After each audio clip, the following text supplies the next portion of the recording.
And today I'll be presenting a research titled Mitigating Hallucination in SysML v2 generation using large language models and a tri-layered knowledge graph reasoning framework. In short, this work looks at how we can leverage the power of large language models to accelerate SysML v2 modeling while at the same time reducing one of the biggest weaknesses, hallucination.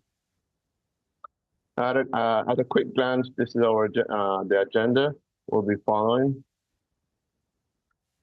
So digital engineering and model-based system engineering, as we know, hold great promise. Large language models could help by automating SysML v2 model creation, but they come with a critical flaw, hallucination. Another challenge is the lack of ground truth data set. So the goal of this research was to reduce hallucination and improve semantic fidelity in SysML v2 generation. In short, existing methods show potential, but remain brittle and complete. So this gap motivates the approach we decided to take.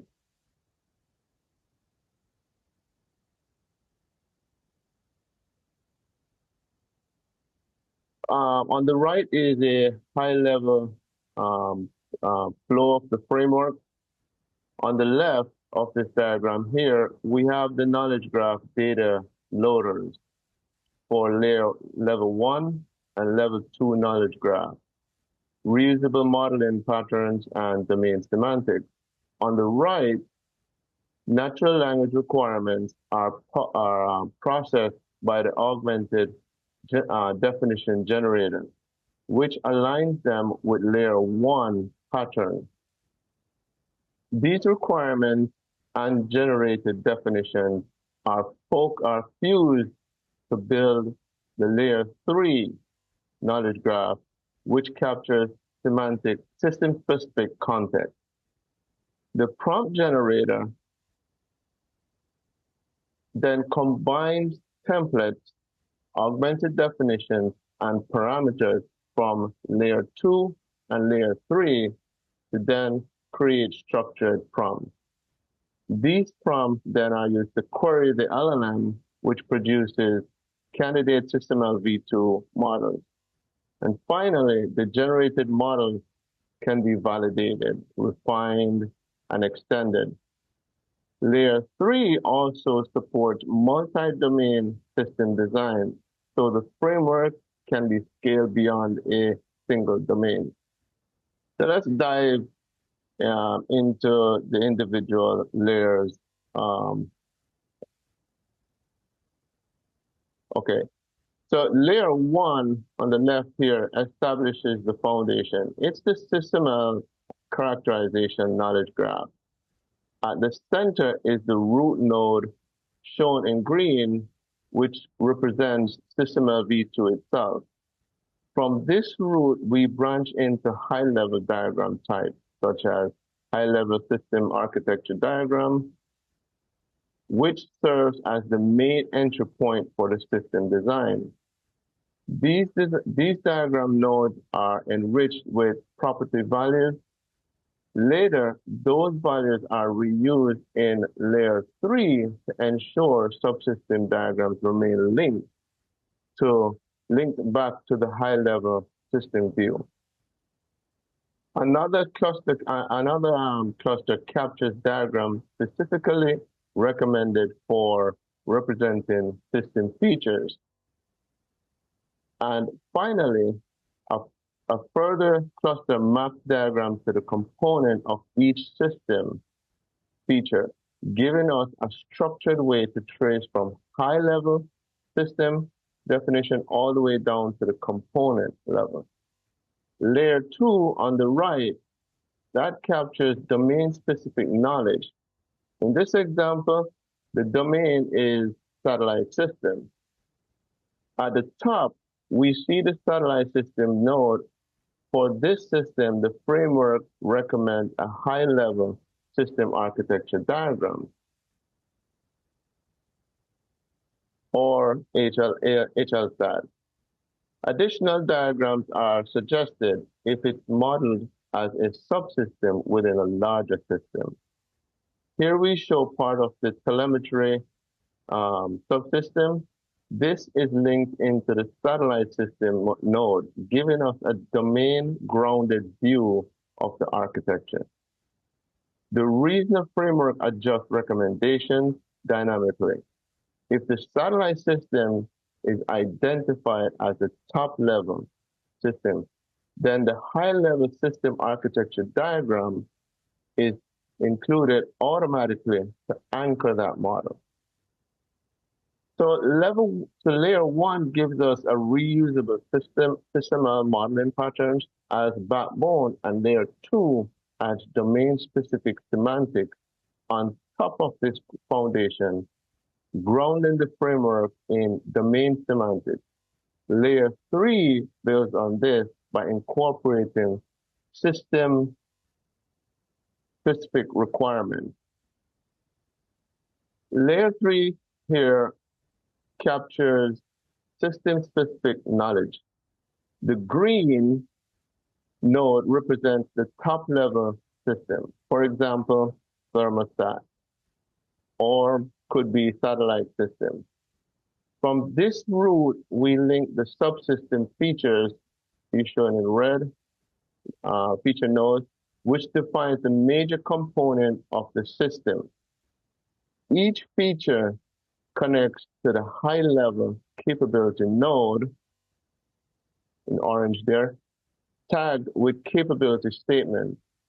These ensure that generated prompts capture system-level behavior. We also include high-level diagram nodes, such as high-level system architecture diagram, which represents diagrams not tied to a single feature, but relevant to the whole system. Number 4. Requirements node, number 5 here, are added to capture high-level system requirements, maintaining traceability. So really, if I expand this, you will start to see the system and software architect requirements. Subsystem mirror this structure, structure recursively. So the same pattern applies down the hierarchy, giving us consistency across the entire model. On the right, diagrams on the right show how layer 3 is extended at the subsystem level. At the bottom here, the green node will represent the high-level system. In this case, thermostat could be satellite. From here, we link to the subsystem feature. One of the red from over here, this subsystem, this is one of the system features. Each subsystem feature now connects its own capability node, number 3, which defines what that feature is meant to achieve. Requirements are captured in a dedicated requirement set node. This groups all stakeholders and system requirements for that feature, which with each individual requirement represented as its own node in the full graph. A diagram node links the feature to the diagram actually used in modeling it, while another cluster specifies which diagrams are recommended for a feature based on its characteristics. At this point, 3 were recommended. We then have a cluster of nodes representing prompt templates from the brown, number 7, and child node. These correspond to different stages of modeling: initial modeling generation, build out requirements model, and subsidiary diagrams. Each prompt template is modeled as its own node giving us granular control and repeatability in generating the SysML v2 output. Together, this system level and high level structure make layer 3 recursive and scalable, enabling consistent prompt generation across the entire system hierarchy. Here on the left, we show an example of one of the reusable prompt templates. The template itself is structured with placeholders, which are automatically filled with metadata pulled from the 3 knowledge graph layers. Additional values come from the reasoning engine, ensuring prompts are both context-rich and semantically aligned with the system scheme model. This process makes prompt repeatable and consistent while still flexible enough to adapt to different systems and subsystems. The end result is higher quality LLM output since the model is guided by structured patterns and verified knowledge rather than vague, underspecified prompts. On the right, we present an example of the SysML v2 diagram generated directly through the pipeline. The diagram isn't produced all at once. Instead, it's incrementally extended as prompts and knowledge graphs guide the process. In this example, the structured prompt physically directs the LLM to insert a new section, the comment section, in the correct location. This illustrates one of the key strengths of the approach. By grounding the prompt structure, we can reliably insert, modify, or extend parts of a model while preserving overall consistency. In other words, the LLM is not just free-writing models, it's being constrained to extend them in controlled and traceable ways. With this incremental generation capability established, let's now look at how the framework performs. To ground the result, we conduct a case study across 5 small, well-understood systems. We deliberately chose smaller systems. All case studies follow the exact same processing pipeline.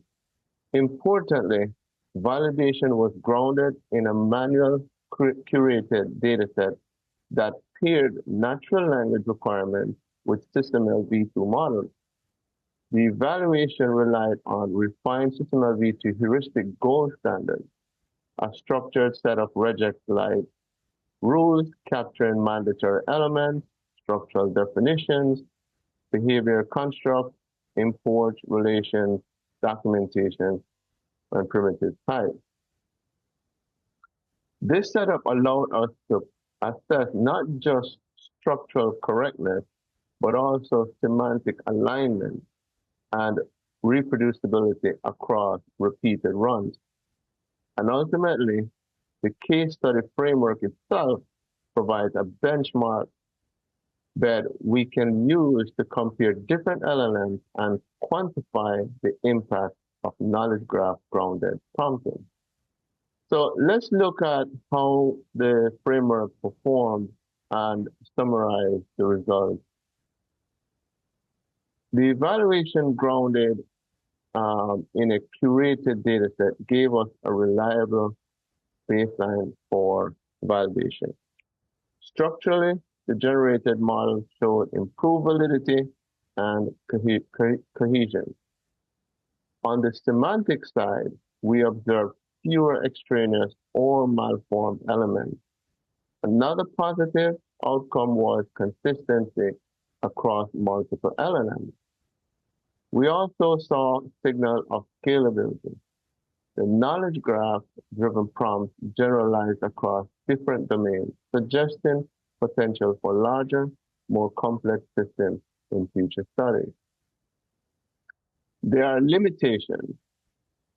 Precision metrics are still early stage, and ontology work is needed to capture richer semantics, enhance traceability, links, and automate validation. Next, here's some recommendations for next step and future work. Looking more closely at the evaluation metric, we see that structural alignment is strong across most models. There's high agreement between the average structure score and the average manual score, which suggests our heuristic scoring method for structure is reliable. But semantic alignment is weaker. Average semantic scores are consistently lower, which tells us that while LLMs can generate syntactically valid SysML v2 structures, they still struggle with embedding accurate domain semantics. When we look at determinism, measured by the consistency ratio, the picture is mixed. Some models like GPT 3.5, 4.0, and Turbo showed zero repeatability, which points to high randomness and prompt sensitivity. Others, like Gemini 1.5 Flash, Mistral Large, latest, were more consistent and resilient. Prompt design made a clear difference. Prompts that were highly structured, tightly constrained, and rich in knowledge graph context produced much steadier output. So the practical takeaway is this: structured, knowledge graph grounded prompts improve both stability and semantic fidelity, while careful tuning of decoding parameters, things like temperature, top key, can also enhance repeatability. Our recommendation, based on the results, there are several directions to strengthen this research and its practical application. First, automation. We need automated detection for missing or incomplete SysML v2 elements, along with graph-based consistency, rules, and programmatic checks. Second, benchmarking. We should move beyond just structure and semantics to include measure of coverage, traceability, and robustness, standardizing metrics, prompts, and reporting. Third, scaling. Expanding curated datasets to cover larger domain-diverse cases, such as aerospace, automotive, cyber physics, physical systems, will test generalizability. And final, determinism and reproducibility are key for safety and mission-critical systems. Key conclusions of this work: the framework is scalable and extensible. Structurally valid, validity was consistently maintained. The challenges that remain are semantic precision and output determinism. Still, the approach establishes a foundation for digital engineering and model-based system engineering. It enables workflows that are robust, traceable, and semantically aligned, a step towards trustworthy AI-assisted modeling. Ultimately, the gain comes from integrating capability, linked requirements, reusable prompt templates, and structured reasoning pipelines. Together, these improve accuracy, consistency, and traceability. Thank you for time and attention, and I'll be happy to take any questions and suggestions.